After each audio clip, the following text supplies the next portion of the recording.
In today's video, I'm going to show you on how you can deploy Google AI Studio app on Vercel.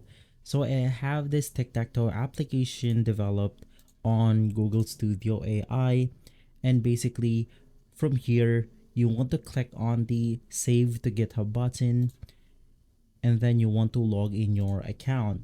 From there, you will be able to save your Google AI Studio project as a repository.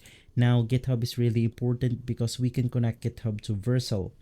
Right after that, you want to head over to the Vercel dashboard, and then you want to click on the install button on the GitHub button right here.